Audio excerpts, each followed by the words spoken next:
বিসমিল্লাহির চুপ করো চুপ করো অনরা বালা নাই আই দেখতো কেন আসন পছন্দ অনরা বালা নাই আই 1 ঘন্টা 2 ঘন্টা তুমি গোটা বাস খালি করছি এখন এবং অন্যদের বালা নাই যে নাই সুখে দেখি আলহামদুলিল্লাহ তারেক রহমান সাহেব বাংলাদেশ সরকার ওনারা অবস্থা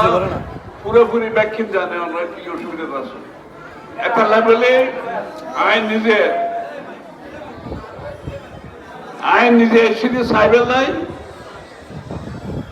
বাঁশখালী তারপর সাতখানিয়া লোহাগড়া চন্দনাইশ এখানে ব্যাংকে সাইরাই আর কি সুতরাং অনারা আপাতত এই ইতিমধ্যে 7 লক্ষ মানুষ পানিবন্দী 7 লক্ষ ইতিমধ্যে আমরা আল্লাহর মতো আমরা দোয়া এই সরকার চুপ করো চুপ করো ইতিমধ্যে আমরা 75,000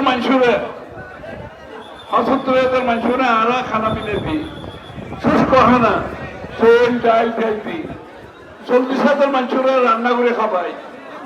আজ 40,000 মানুষের চোল দিয়া গেলি আমিও চলতে তাই বলা দিলি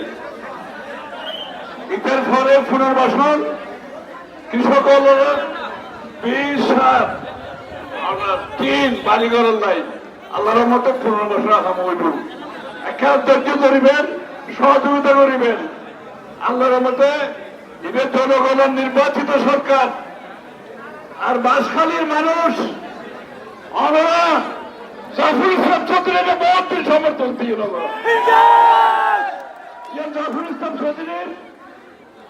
প্রত্যেকটা মানুষের